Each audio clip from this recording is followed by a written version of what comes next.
নমস্কার, নিউজ টাইমে আপনাদের সকলকে স্বাগত। আপনাদের সঙ্গে রয়েছে আমি স্নেহা। প্রথমেই আমরা যে খবরের দিকে নজর রাখবো, অবশেষে দেশে ফিরলেন পুনম কুমার সাউ। আপনারা জানেন ভুল করেই কিন্তু পাক সীমান্তে ঢুকে পড়লেন ভারতের বিএসএফ জওয়ান পুনম কুমার সাউ। অবশেষে 22 দিন পর দেশে ফিরলেন রিস্টার জওয়ান।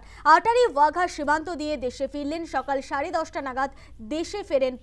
ভুল করে পাকিস্তানে ঢুকে পড়েছিলেন পুনম কুমার সাউ। 23 এপ্রিল পাকিস্তানের হাতে বন্দী ছিলেন। পুনমের স্ত্রীকে ফোন করেন মুখ্যমন্ত্রী মমতা বন্দ্যোপাধ্যায়। পুনমের মুক্তিতে পোস্ট করেছেন সুকান্ত মজুমদারও।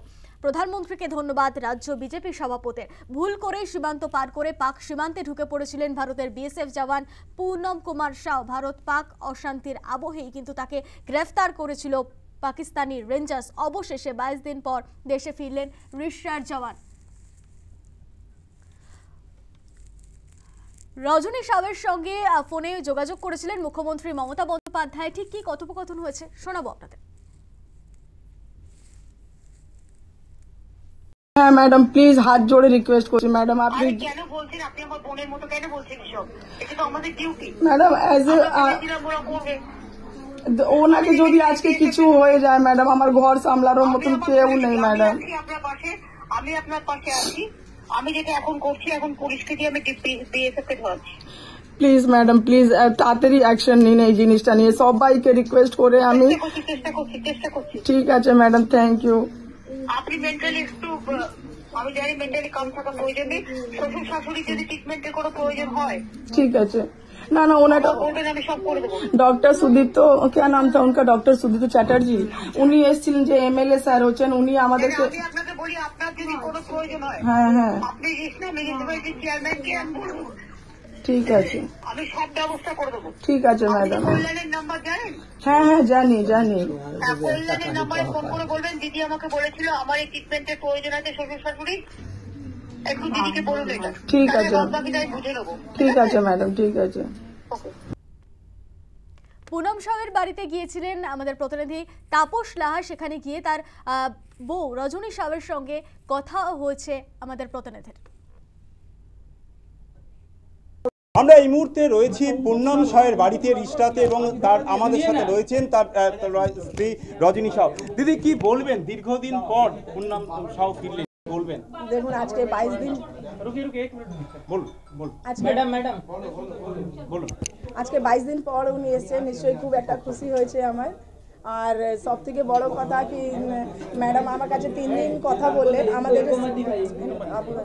3 দিন ম্যাডাম আমার সাথে কথা বললেন। আর দেখুন 4th দিন ম্যাডাম মানে আমার সামনে আমার হাজব্যান্ডকে নিয়ে এসছে। তো নিশ্চয়ই দেখুন সবারই সাপোর্ট ছিল, আমাদের চেয়ারম্যান স্যার যারা আছে, তারপর কল্যাণ স্যার আছে, মমতা। কেমন লাগছে দীর্ঘদিন পর ফিরছে? আমার ফেসের এক্সপিরিয়েন্স দেখে বুঝতে পারছেন আমার খুবই খুশি হয়েছে। আর আমি এই চেষ্টা করবো মানে কব ও মেরে সামনে আ যায়, বাস मैं इसी चीज का इंतजार कर रही हूं। রিস্টার মতো সকলে অপেক্ষা করছে, কি বলবেন সার্বিকভাবে? देखिए पूरी रिश्ता वेट कर रही है। अब मुझे तो लग रहा है वो स्टेशन आते आते उनको 4 घंटा लगेगा घर। মুখ্যমন্ত্রী কথা বলেছেন, কি বলবেন? আজকে কথা হয়েছে? हाँ, आज सुबह से मैडम ने मुझे 4-5 बार फोन किया है। मैंने भी उनको थैंक यू बोला। मैडम आपके सपोर्ट से ही कहीं ना कहीं मुझे ऐसा लग रहा है कि वो रिटर्न आए हैं। देखिए ये सच बात है, क्योंकि वो 3 दिन कंटिन्यू फोन किया, चौथे दिन वो आ गए। तो इमेजिन तो हम लोग उन्हीं को करेंगे ना कहीं उनका बहुत योगदान रहा इस चीज में, बहुत वो सपोर्ट की है, जिसकी वजह से वो आए हैं। আপনি কি এখন ওখানে যাবেন না এখানে অপেক্ষা? না, ওনারা বলেছেন কি ডাকবেন, যদি ডাকেন তাহলে আমি নিশ্চয়ই যাব। সকলেই খুশি পুনমের খবর পাওয়ার পরে। তার পরিবার যেমন উচ্ছ্বসিত, ঠিক একই সাথে রিস্টাবাসী যারা তারা দীর্ঘদিন ধরে অপেক্ষা করছিলেন তারাও খুশি। রিস্টা থেকে ক্যামেরায় শুভাশিস প্রামাণিকের সাথে তাপস লাহা, নিউজ টাইম। পুনম কুমার সাউয়ের মা কি বলছেন শোনাবো আপনাদের। पता चला गया कि हम अपना इंडिया में आ गया उधर। पूनम को छोड़ दिया। हाँ, अभी क्या बोलेगा? अभी क्या बोलेगा? मुझे अच्छा बात है, छोड़ दिया था, खुशी हो गया। इतना दिन बाद आपको लड़का आ रहा। हाँ, हम लोग तो अन्न नहीं खाता रहा, आज मिठाई खाता ले जाए। अच्छा हो गया, खुशी का माहौल हो गया। আমরা টেলিফোনে যোগাযোগ করেছিলাম প্রতিরক্ষা বিশেষজ্ঞ আর.কে. শ্রীবাস্তবের সঙ্গে। তিনি কি জানিয়েছেন শোনাবো। আমাদের যোদ্ধা এসছে, বিএসএফ এর যোদ্ধা এসছে, বীর জওয়ান আমাদের এসছে, রাইট। ওর একটা প্রসিজার আছে, যেরকম ফরেনার অ্যাক্ট ওদের পাকিস্তানে আছে, আমাদের কাছে আছে। একটা ফরেনার পজিটিভ আইডেন্টিফিকেশন হয়, ওকে রাখা হয়, একটা ভালোভাবে ট্রিটমেন্ট করা হয়, তাহলে একটা প্রসিজার ওকে পাস করতে হবে। যেখানে ওর ডিআইজি আইজি বা একটা অ্যাপ্রোপ্রিয়েট লেভেলের সওয়াল হবে যে তুমি যখন ছিলে তোমাকে কি করে রাখা হলো, তোমাকে কোনো ড্রাগস দেওয়া হলো, কোনো মেডিসিন দেওয়া হলো, কি কি সওয়াল করা হলো, এসব জিনিস ধাপে ধাপে আপনাদের মিডিয়ার সামনে বেরোবে। তৃতীয় পয়েন্ট, ওদের পরিবার আর ওর সঙ্গে আবেগ ছিল পুরো দেশের কি আমাদের এই ছেলেটার কি হবে, আর ও আমার বঙ্গের মাটির ছেলে, রিসরার ছেলে, তাহলে ওর কি হবে এটা নিয়ে আমাদের অনেক লোকের আবেগ ছিল, অনেক লোকের চিন্তা ছিল, ওটা চিন্তাটা মিটলো। অ্যান্ড চতুর্থ, আমাদের মিডিয়া যদি আপনারা এই কথাটা তুলতেন না, আপনারা যদি এইভাবে আপনি অ্যাগ্রেসিভ ভাবে আপনি যদি এটা তুলতেন না, তাহলে ইন্টারন্যাশনাল লেভেলে আন্তঃরাষ্ট্রীয় স্তরে এটা কোনোদিন তুলতে পারতাম না আমরা। আর এই যে চাপ সৃষ্টি হয়েছে পাকিস্তানের উপর কি না তুমি একটা ইনোসেন্ট লোককে ইন্টারন্যাশনাল তুমি যে কিডন্যাপ করেছো, এটা বিশ্ব এটা কোনোদিন মানবে না, তাই জন্য এটা রিলিজ হতো। I thanks media, I thank যখন আমাদের যোদ্ধারা বর্ডারে আছেন, আপনারা যে আনকন্ডিশনাল সাপোর্ট দিয়ে যাচ্ছেন, লাগাতার আপনারা সাপোর্ট দিয়ে যাচ্ছেন, ওর জন্যই তো আমরা সাকসেস হয়েছি। আর এটা একটা কারণ আছে যে আমাদের মিডিয়া আর আপনারা মিলে, মিডিয়া আর আমাদের যোদ্ধা যারা মিলে এরকম একটা জিনিসটা আমরা আমরা টেলিফোনে যোগাযোগ করেছিলাম তৃণমূল সাংসদ কল্যাণ বন্দ্যোপাধ্যায়ের সঙ্গে, তিনি কি জানিয়েছেন শুনবো। অত্যন্ত আনন্দের খবর, সবাইকে ধন্যবাদ।